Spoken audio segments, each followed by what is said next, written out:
Finansial teknologi merupakan teknologi inovatif yang bertujuan untuk mengoperasikan layanan keuangan tradisional menggunakan program komputer dan teknologi informasi.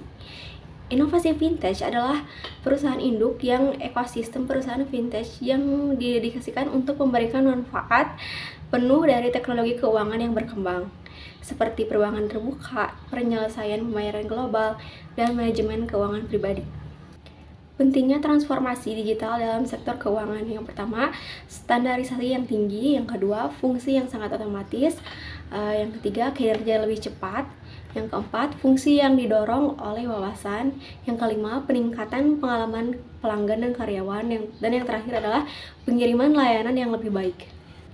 Ada beberapa pertimbangan yang harus diperhatikan lembaga layanan keuangan untuk menghadirkan inovasi yang kompetitif dan mutakhir ke pasar. Yang pertama, mendorong partisipasi jaringan.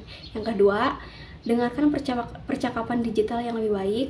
Yang ketiga, perhatikan dan pahami semua ide serta korelasinya. Yang keempat, mensintesis konsep serta dukungan proposal. Yang kelima, memantau dan melaporkan status serta hasil dan memberikan reward kepada investor. Lalu yang selanjutnya ada potensi kerawanan dalam proses bisnis digital payment. Apa saja? Yang pertama adalah terjadi kegagalan transaksi namun dana telah terdebit. Yang kedua, pencurian data saat konsumen melakukan transaksi melalui jaringan telekomunikasi. Kejahatan sering ditemukan ketika konsumen menggunakan fasilitas Wi-Fi di tempat umum. Hal ini sering dimanfaatkan oleh cyberkriminal. Yang kedua, kemungkinan penyalahgunaan data oleh pihak yang memiliki data keuangan konsumen. Sebagai contohnya, biasanya online shop akan menawarkan untuk menyimpan data kartu kredit untuk memudahkan transaksi.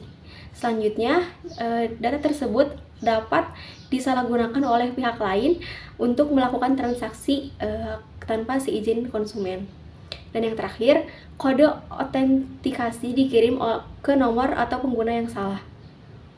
Belakangan ini banyak sekali terjadi SIM swap, yaitu tindak kejahatan yang dengan modus menukar kartu SIM pada ponsel untuk mendapatkan kode autentikasi saat melakukan pembayaran secara online. Lalu apa saja bentuk-bentuk dari digital payment? Yang pertama ada dompet digital. Contohnya seperti GoPay, OVO, T-Cash, dan Dana atau juga M-Banking.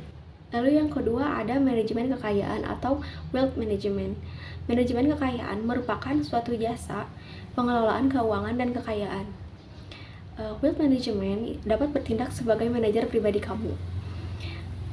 Dengan manajemen kekayaan yang kamu miliki, informasi seperti harta yang dimiliki, penghasilan, pengeluaran, jumlah hutang, asuransi, dan lainnya bisa kamu kemukakan semuanya.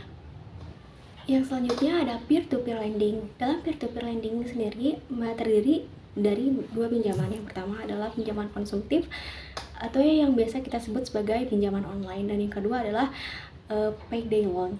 Berbanding terbalik dengan pinjaman konsumtif yang buntut-buntutnya malah menuai banyak kecaman dari banyak masyarakat.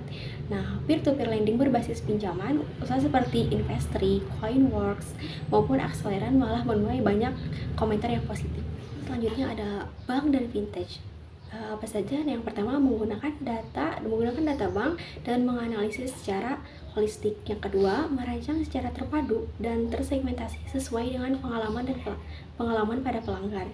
Yang ketiga, membangun kemampuan pemasaran digital yang sama dengan cara raksasa e-commerce. Yang keempat, secara agresif mengurangi potensi keuntungan pesaing melalui penyederhanaan secara radikal pada proses digitalisasi. Yang selanjutnya, secara cepat memanfaatkan dan menyebarkan teknologi yang lebih maju dari mobile ke agile ke cloud. Lalu yang terakhir ada memikirkan kembali struktur organisasi dan membuat keputusan untuk mendukung lingkungan digital. Lalu apa saja yang harus diperhatikan dalam vintage? Yang pertama ada jangan underestimate terhadap keunggulan komparatif bank.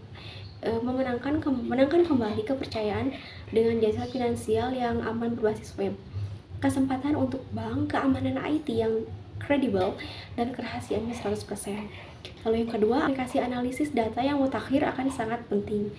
Algobank dan fokus yang lebih kuat pada keuntungan pelanggan. Yang ketiga, strategi digitalisasi perbankan berdasarkan segmen adalah sangat penting. Yang pertama, struktur dan proses yang semakin kompleks. Yang kedua, analisis data yang komprehensif membutuhkan struktur data yang standar. Yang ketiga, digitalisasi akan menyebabkan pengurangan jumlah cabang dan personil dalam jangka panjang. Dan yang terakhir, perlu adanya kualifikasi baru dalam SDM.